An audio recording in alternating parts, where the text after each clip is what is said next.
What up, peeps? It's been a long time. So let's just get into it. This week's episode is going to be about my favorite comfort movies. So let's get into it.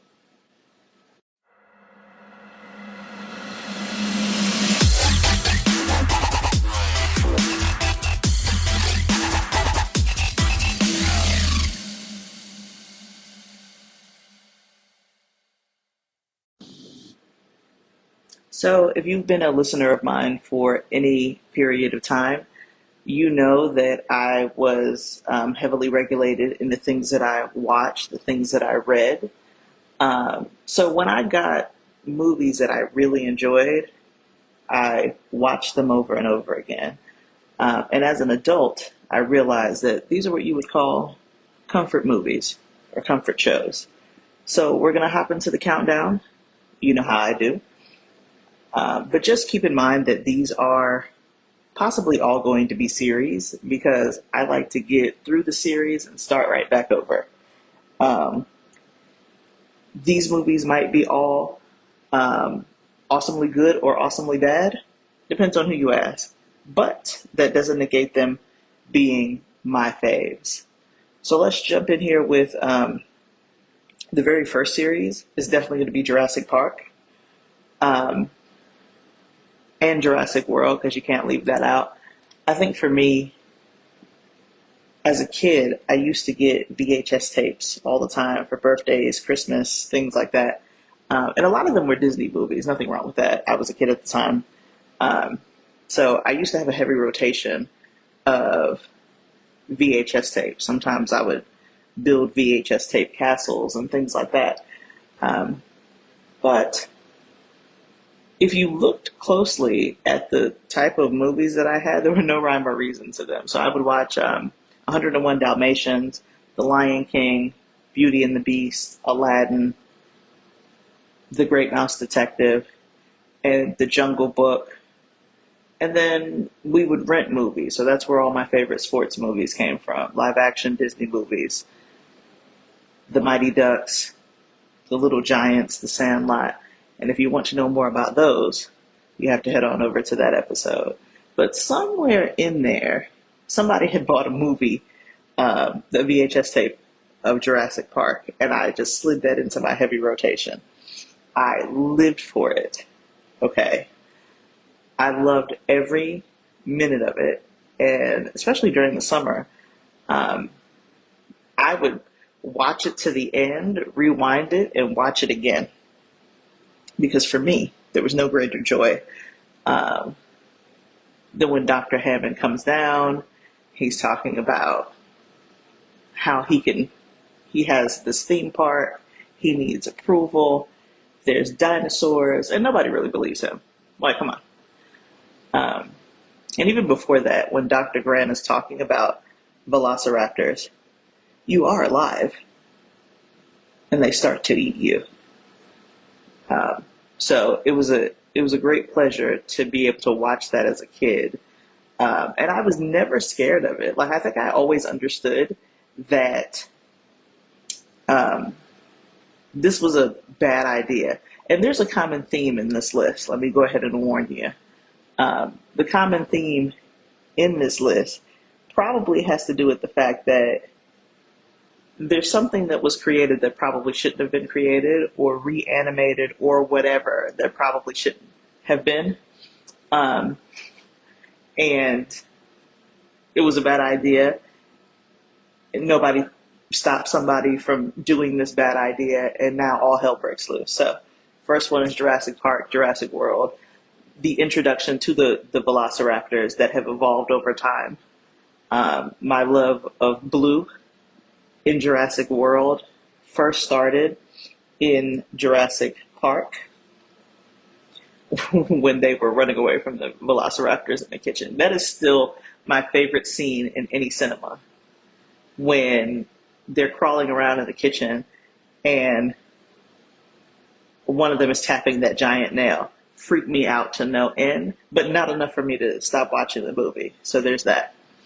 Um, that's only seconded by in Jurassic world, the riding of the motorcycles and the raptors turning on Chris. So,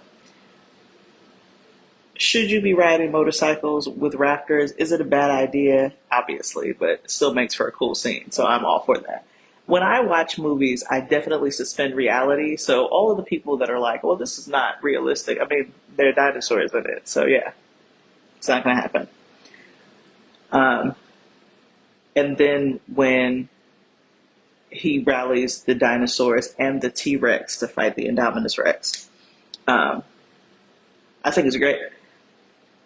The old T Rex that was giving us fits. I still love Jeff Goldblum for being like, hey, I'm back here. I'm bloodied and beaten. Are you going to drive this Jeep any faster? I remember going to a Comic Con and they had like a Jeep that was done up like they had in the first Jurassic movie, and I knew then I wanted the Jeep. But to be continued. We'll get it at some point. Um, but some of the dinosaurs and some of the things that people do, some of the storylines are kind of convoluted as time goes on. Um, the fact that Samuel L. Jackson is in it in the beginning, and B.D. Wong is still in it all of these years later, I love everything about it. Um, the fact that Dennis Nedry gets his comeuppance, because I mean, you're not being paid enough. So your thought is to steal dinosaur embryos and sell them to the highest bidder. And at no point, as smart as you are as a computer specialist, did you think that this was a good idea. And then you tried to throw a stick at the dinosaur. So, what have you. And I think my heart wrenched a bit when in Jurassic World, they the the one young man fell into the Velociraptor pit. It's ridiculous. Ridiculous. So, kind of set the tone for the whole movie. And that I'm with. Also in the second and third movies of the Jurassic Park series where they're like fighting for their lives with these velociraptors and like being hunted. It just, who could talk you back into doing something like this? Like this went horribly awry the first time, and so you keep being talked into like going to get dinosaurs. Um, so I don't know, it just couldn't be me. But of course I'm black, so there you go. We're always out there touching what we're not supposed to be touching, doing things that we're not supposed to be doing, kind of like life. So, that brings me into movie series number 2, The Mummy. And I mean with Brendan Fraser and Rachel Weisz, not that Tom Cruise thing. Um, Immediately, it's one of my favorite series because, especially the first 2 movies being so funny. Um, Her brother, Jonathan, who's always stealing things from people, getting them into a bunch of trouble, her knocking down all of the stuff in the library. I am a librarian, okay? Um, and then everybody's hunt to go to Hamunaptra and knowing that it's like the city of the dead and, bad things happen there. There's a reason that they don't want you there touching things. And there's a reason that the Magi are there to protect the city. At one point in the movie, one of the Americans says, there's gold there if they're protecting it this badly. And Rick has to say, these people are desert people. They value water, not gold. Like nobody's trying to keep you away from gold. But of course, do they listen? They do not. Um, and I understand that Rick was being hanged, and the story is that, you know, Brendan Fraser was being essentially like strangled, dying, in that scene. So it does feel authentic. But being cut down is that enough to have gone back and have to save the world from some nonsense that you people, that I told you people not to do? And it's my favorite thing. I told you not to read from this book. Didn't I tell you not to read from this book? But of course, she's a librarian, so there was no such thing as her not reading from the book. You know what I mean? The first movie, it was cute how they kind of get together and how he's trying to like impress her. Um, and everybody thinks he's a stupid American, but some tropes never die. The Egyptologist who thinks he's better than everybody, the Americans who think they're smarter than everybody and just value their gold.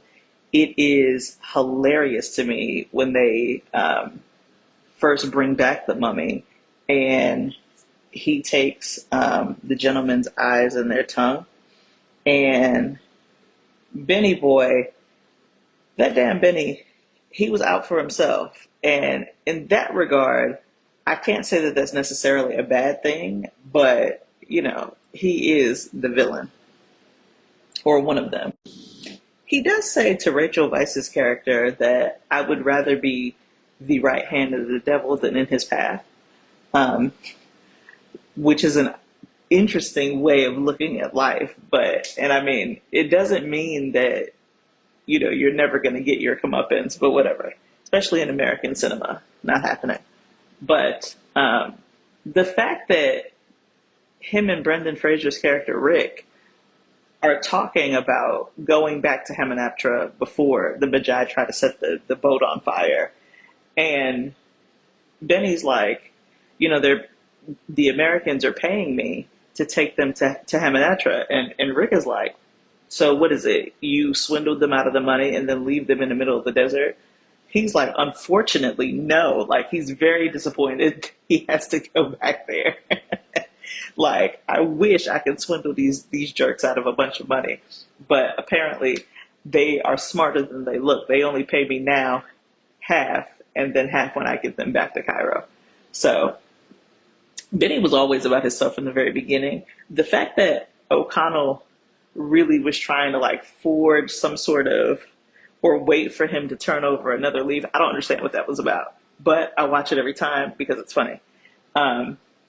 There's no way that you're working in the French Foreign Legion and he tries to like block you out and leave you to yourself, but you still keep trying to rescue this man throughout the whole movie. Like, make it make sense. I want that, But the fact that they uncover the book and they unleash hell on everybody, like immediately when she reads from the book, the locusts come. And the Egyptologist is, what have we done?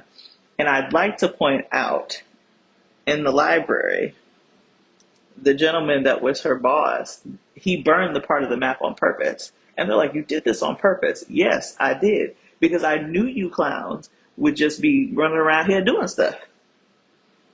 And of course they were. But shout out to the mummy for being super in love. Like, eons and eternities later, he's trying to bring back his love on Natsuna Moon. I mean, it's essentially a love story, isn't it? Where he's willing to kill everything and everybody. That's, what got him the forbidden, most feared mummification process. And her going over it with Jonathan and Rick kills me. The Egyptologists and the Americans find all of the sacred jars and the Book of the Dead. I can't remember which book. I think it's the Book of the Dead. And they're like making fun of people, making fun of Rick and Evie because they found the juicy mummy. And, now that he's brought back the plagues on the earth, and Rick is like, oh man, I've got to go. I got to get out of here. And Evie's like, listen, we have to save the world. We have to. We did this. We inflicted this on people. We have to do something. And yes, you absolutely do. And I think that it was funny to me because a friend of mine was like, they're the heroes of this movie. They're not. They set this in motion. The least they could do is fix this, but it doesn't make for not a bad story. The scarabs definitely scared the hell out of me. Um, Jonathan handling the boils and sores, best thing ever. Um, and there's never a downside with Brendan Fraser, so there's that. Um, and then you get the Mummy 2, where they have a child. The child is just as mischievous as one would think Evie and Rick's child is, especially when he hangs out with Uncle Jonathan. The fact that he knocks down all of the all of the things in the cave, just like his mom did in the library. I like nods back to the originals, so that's always a plus for me. But the fact that he put the bracelet on of the Scorpion King, and it's showing him all kind of things, I was like, oh man, y'all just don't be watching your kid, do you? I don't know. That's a weird trope, if you ask me. But by the time they figure out that this boy has the bracelet on, he's already been. These people have descended upon their house. The mummy is back full fledged. Some idiots brought him back. And I'm like, you must not have been around or understand the legend of what he's going to do. First of all, that didn't work out good for Benny anyway. And at this point, if you've not seen those movies, that's your own fault. But to come back in the second movie and then follow behind him, like, it doesn't work out well for anyone, ever. Somebody tells you this person is bringing back the seven plagues. It's not somebody you want to hang out with. But that's just me. What do I know? The pygmy scene in the forest was ridiculous. When Evie gets stabbed by a Moon, it's ridiculous. And then the fact that Jonathan has the same conversation with Alex trying to bring his mother back from the dead that Evie has with Jonathan to kill the mummy in the first movie. Again, I like little nods, but it doesn't take much to impress me. I enjoy, foolishness. So there you go. And speaking of foolishness, that brings me to our third entry in tonight's countdown, and it has to be Martin Lawrence and Will Smith in Bad Boys. All of the installments, yes, I enjoyed all of them. Bad Boys 2 being my favorite, okay? I think my only complaint about the series is that because of Bad Boys 2, I would figure that they would have brought back Gabrielle Union. It wasn't a huge deal for me, but I just was like, that would have been a nod to one of my favorite installments. But the first movie where, the friend is killed and they have to run around with her friend and pretending to be each other is just a recipe for the disaster. Racing around with Porsche 911s at the time, Will Smith running around shirtless. It's a plus for me. Okay, the comedy of both Martin and Will. There's nothing that you are missing from that first movie. Drugs, violence, action. I'm a big action girly, so there's that. I'm sad that we had to wait so long between 1 and 2, but it was probably best because I couldn't have watched the first Bad Boys until I was a little older. And as it is, Bad Boys 2 came out when I was 16. And because I have a baby girl face, they did not let me in the movie theater. So, I kept trying to explain to the guy, I don't have a fake ID. I really am 16. I just want to see this movie. And he was like not budging on it. It was ridiculous. And, I ended up having to pay for my dad and I to see it. And it was one of my best experiences. I suggest, if your dad's as cool as mine, taking him to the movies. But there was a time in my life, back in Bad Boys 2 territory, that any movie Will Smith was in, I would pay to see it. And luckily for me, Bad Boys 2 came out. Um, Hitch, The Pursuit of Happiness, that was a heavy one. But most of the things that he was in at that time, I went to see. So there's that. My absolute favorite thing about the franchise is they keep giving us the shot that keeps on giving. Martin and Will saving each other, having to stand up, look directly into the camera. We need that in every film. Um, Bad Boys 2 gave us the most hilarious scene where Martin's daughter is going out with a guy. They try to intimidate him. And for a minute, it works, but you realize in the rest of the franchise, he is a badass. So there's that. The car chase scene in both um, 1 and 2, and if you ask me which car chase scene is better in Bad Boys 2, is definitely where they throw in cars and in boats. And oh my gosh, are you seeing this? They throw in cars. How the fuck am I not seeing this? It made me want a Ferrari. But again, I'm working on that.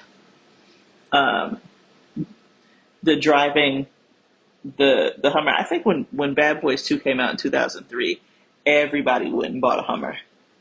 Could not convince my mom to get one, but what have you. Everybody had to have one.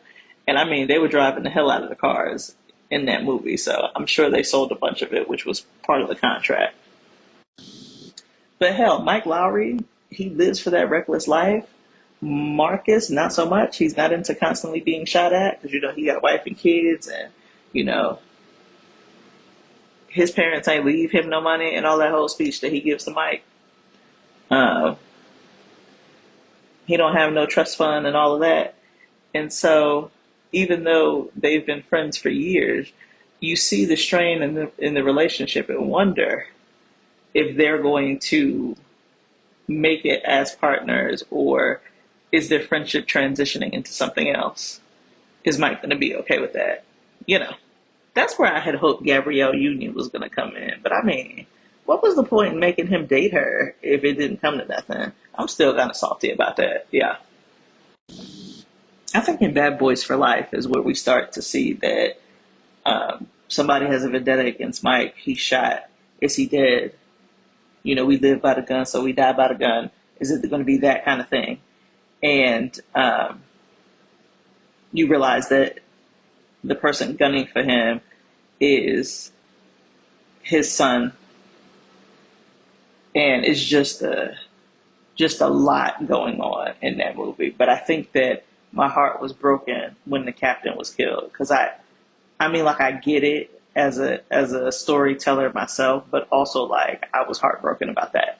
So there is little that happens after that assuages my feelings about there was no reason that Captain had to be shot. Woosah and all of that. But what have you. And, learning that Mike has a son, a grown son, learning that this woman set up all of these things, having all of these people to be killed, uh, and wanting her damn money back. Real shit. Uh, so, and then, having to help his son who's been locked up and finding out who killed the captain and why the captain was killed in the latest installment, and finding out that his daughter's husband is about that life in a way that I don't think Marcus and Mike ever knew. The ending scene where he's grilling and he ain't taking no shit from either Mike nor Marcus, that's real shit right there. It's full circle moment. And again, I say, I live for that shit. All right, so number 4 on my list. is always going to be Terminator. As a kid, when my mother was renting movies, we went through this phase where we would watch movies that they recommended from the 80s or even before. And one of the first movies was Terminator. To this day, I think that Terminator 2 is probably the best sequel I've seen in a franchise. Um, that's just my opinion. Argue with your mama. But I also think that goes back to my original theme for this countdown being that y'all always messing with something that don't need to be messed with. Who thought Skynet was a good idea? And now, especially for the first two movies, our hands are in the lives of Sarah Connor and John Connor. She has to have this baby, and I remember to this day, I had a friend who hadn't seen the movie, so she wanted to watch the movies uh, up to where they are. And when I say I enjoyed the Terminator franchise, I stopped at Salvation. I hadn't seen anything after that, but I thought Salvation was okay, so that's really all I needed. But I had a friend who wanted to start at the beginning. She called me up. She was distraught. She said, "Wait a minute. Is the Terminator? Does he start out like the bad guy, the killing machine?" And I don't think she had seen any of them, but I think that there was this idea that you come to love the T-1000.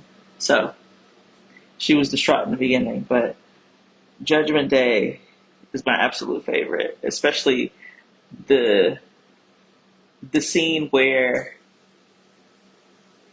they're looking for John at the arcade. He's showing pictures to people, and his friend is like, "I've never seen that kid in my life." Shout out to the friend who was also on Salute Your Shorts. Um, John takes off. He's running, or whatever, whatever. He gets down the corridor, and now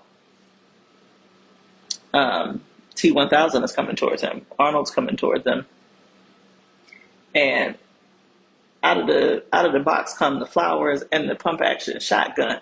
He just blasting, and while these two are slamming each other around, John takes the fuck off on his little dirt bike, and that whole chase scene, you know, where he's driving the truck and trying to get the hell out of there, it's like peak cinema for me. And then the other scene where he's like, "I gotta go home. I gotta tell them what's going on," and he's talking. He was like, "Give me the phone. Um, your foster parents are dead," and he was right. So that's not happening. Um, I think the acting is fantastic in that regard because when they go and get Sarah, who has been locked up for saying a bunch of shit that everybody thinks is weird about Judgment Day, about um, the end of days, about these machines that are going to take over us all.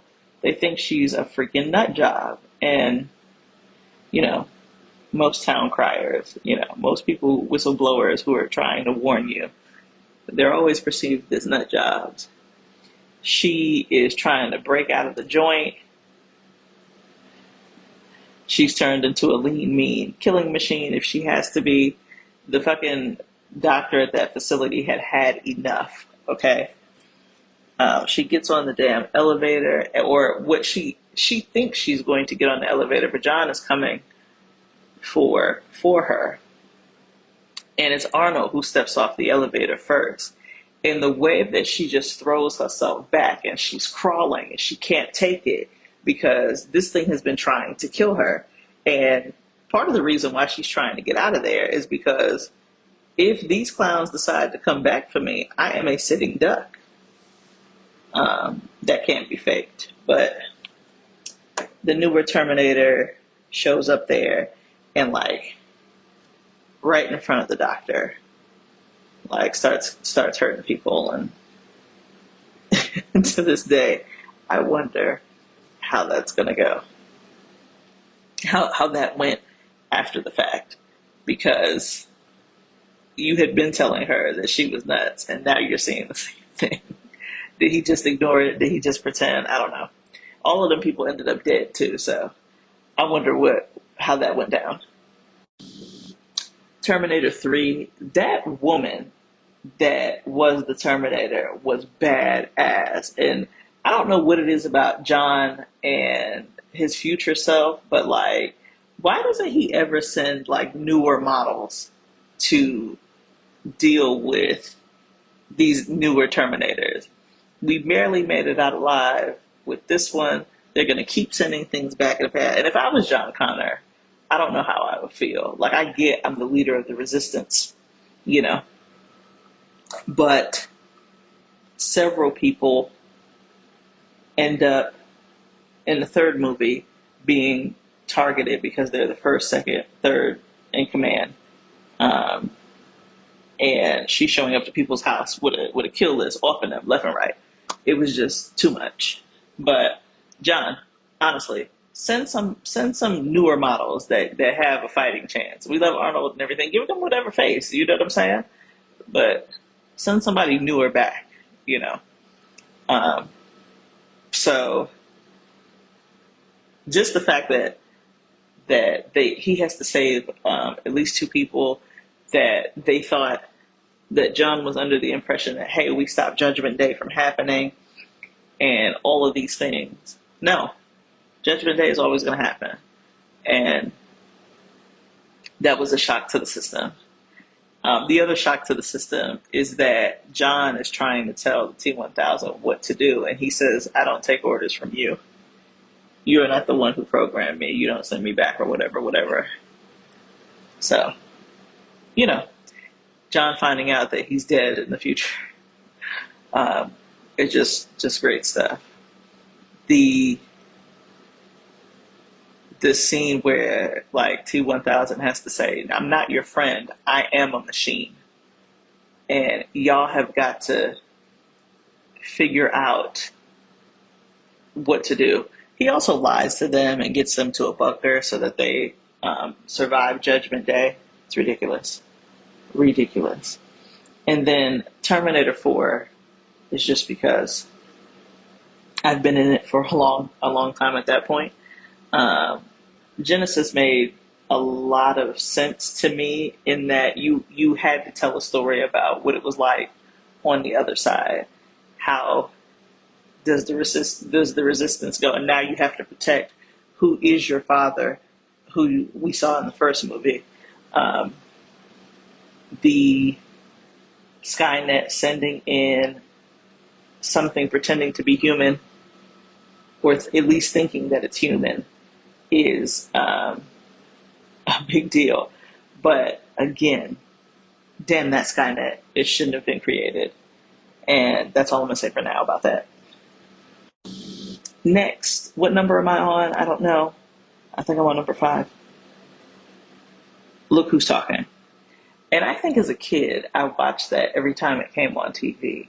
And maybe, I doubt that it was rented for me. I think as I got older, I picked that and she allowed me to watch it.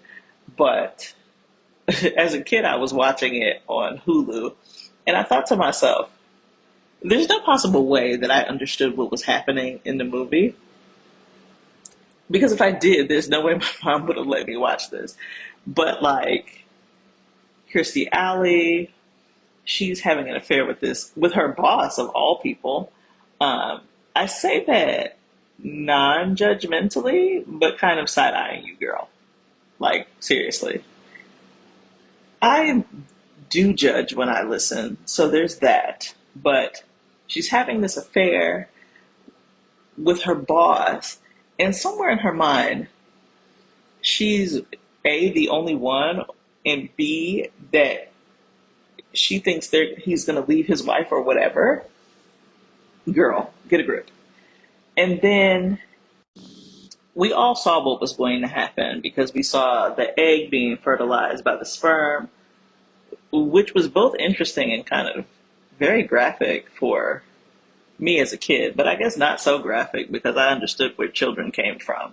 So, not a downside, or at least how reproduction works, which I think needs to be discussed freely more because there's so many grown people who don't know how that works. But anyway, she gets pregnant and she allows her boss to sell her on this idea that they're going to be one big happy family if he could just leave his extra controlling wife. And I think her friend, who they present as like a ditzy friend, is like, sis, you know that's not going to happen, right, girl? Um, and then she decides to keep the baby, and she catches him at a store, a clothing store, or something. I think it was like a clothing store or furniture store or something. Oh, it was a clothing store because they were getting it on in the dressing room. The boss, Alan, I think is his name, and the store clerk, which she had to see with her own eyes. But I often wonder what she thought, because he's already cheating on his wife. What makes you think he's not going to cheat on you? But whatever. That sends her into labor.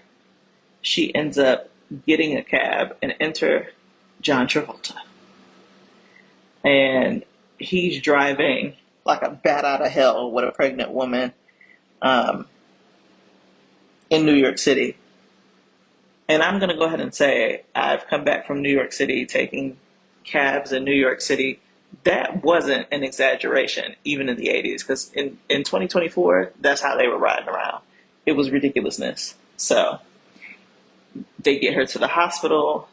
They do the whole labor thing. And I think as a kid, I got a kick out of the fact that Bruce Willis was the voice of Mikey.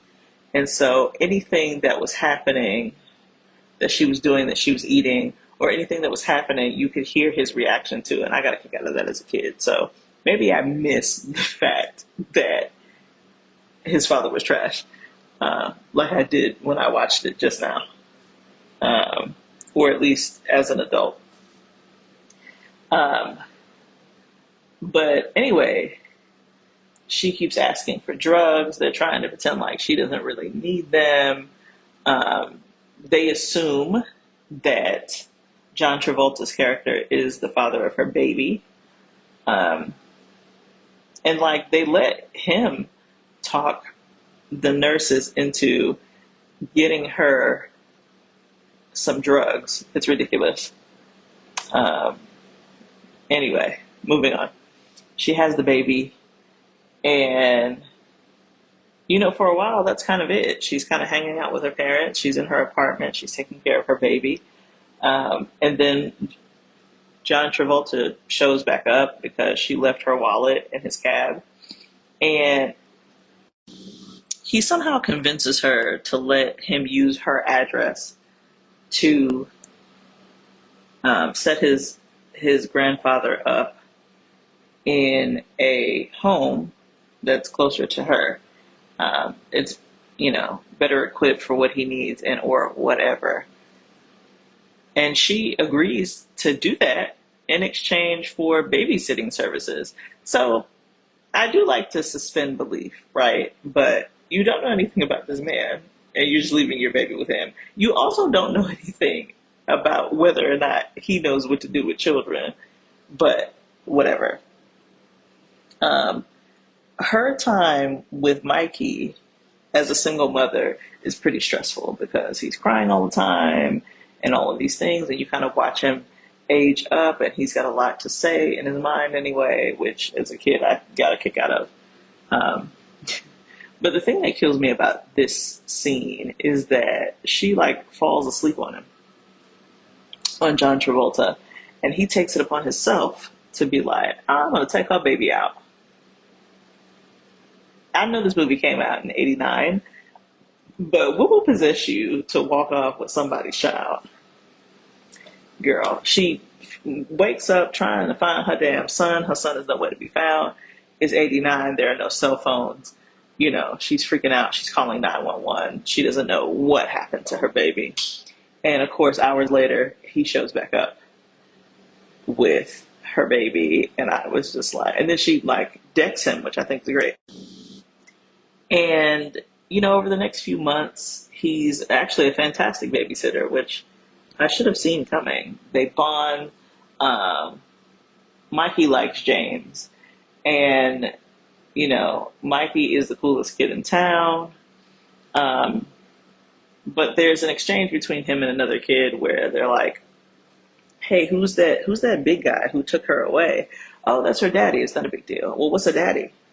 And you know, it's the guy in the family, you know, and they're, you know, trying to explain it as kids, you know, to kids is funny, especially when I was younger. But Mikey kind of has an existential crisis and like, who is my daddy? Does that mean James is my daddy?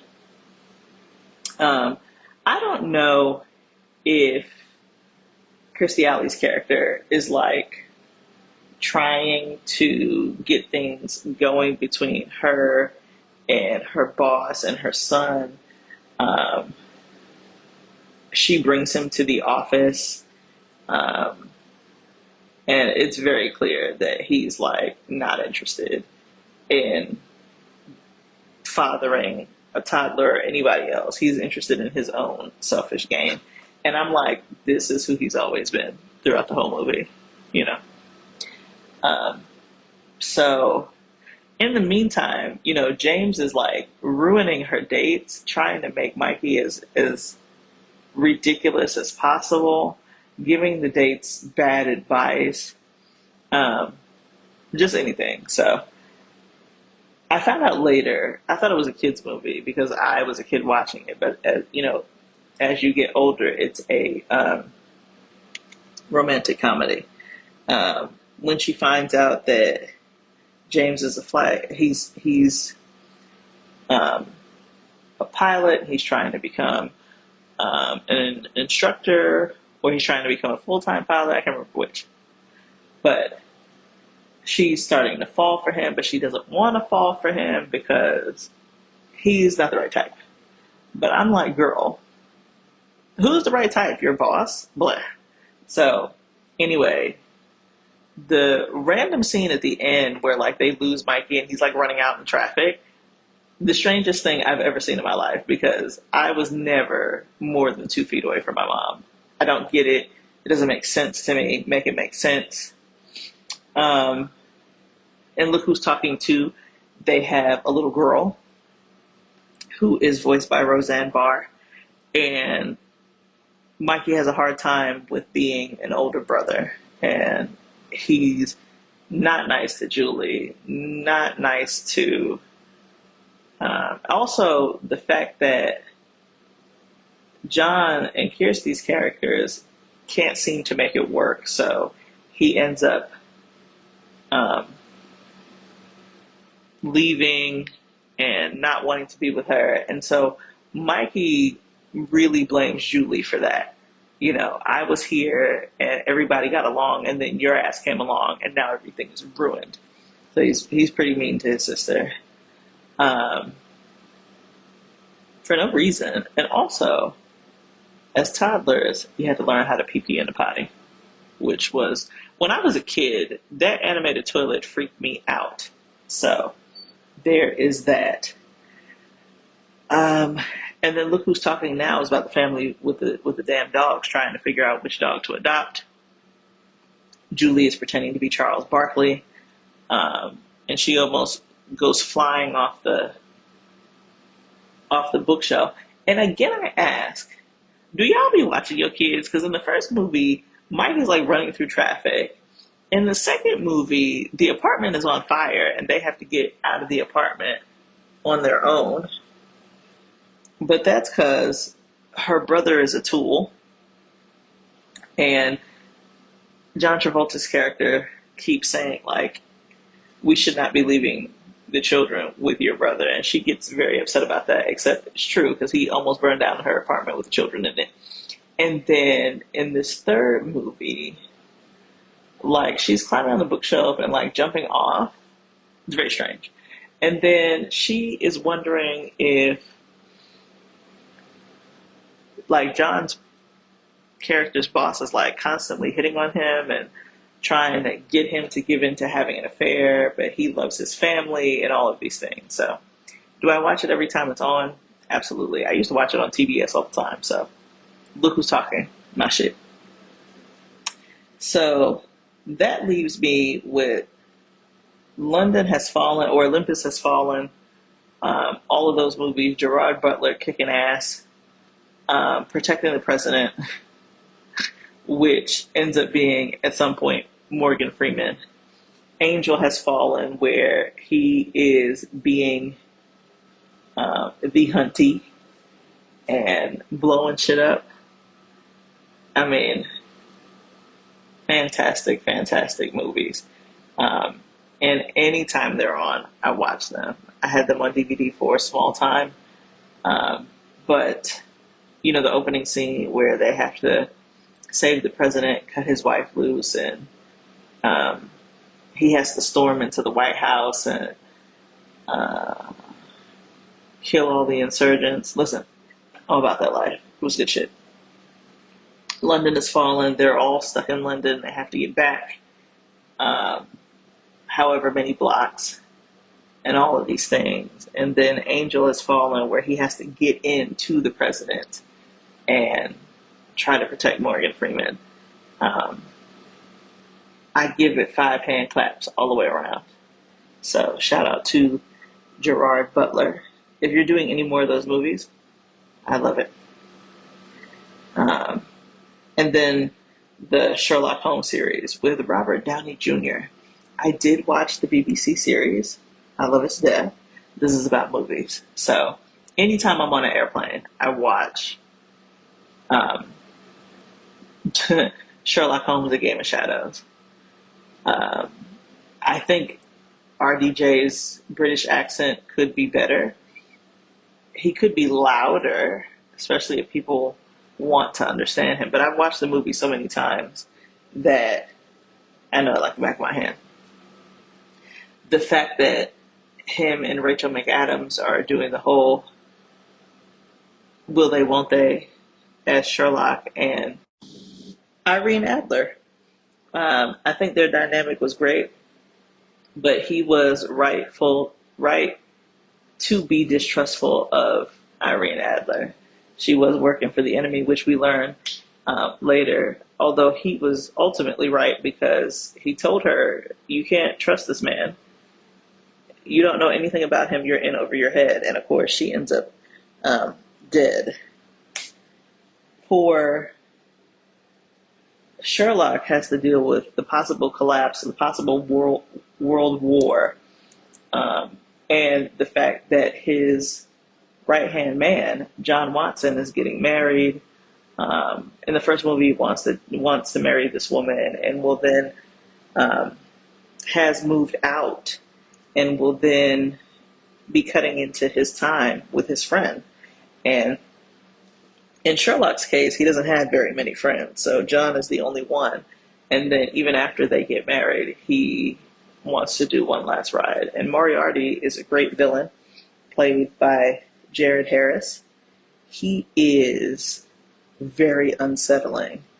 But the train scene where they have to blow up the train, the shooting on the train, the forest scene where they're running through the forest from Moran, who's trying to off them every chance he gets, and the fact that stuff is blowing up around them is just great cinematography to me. But also pretty basic, so there's that. I think it's great. And the ultimate ending chess scene. And then the Sherlock vision, which Sherlock thinks he's the only person who has. And I remember taking my mother to the movies when that Yeah, that movie came out Christmas Day, 2009. I don't know if it came out Christmas Day 2009. I just know this is when we went. And I remember hearing her gasp when Jared Harris says, "Come now, you really think you're the only one who can play this game." So I knew how it was going to end because I read a lot of Sherlock Holmes. I have over the years, and even by other people who have now been able to use him as a character in their stories. She was not prepared for him to go off the cliff into the water. Um, I remember reading that story and being distraught, so I knew where that was going. And I also, as a kid, watched The Great Mouse Detective, and when he fell off the tower, everybody thought he was going to. So, but anyway, RDJ makes a triumphant return? Question mark. I'm still waiting for Sherlock 3. I'm down for that. It better be good. But that's all I have for now. Let me know your favorite comfort movies, if it's a series, or if you have any thoughts on any of the movies that I mentioned. And I'll see y'all another time.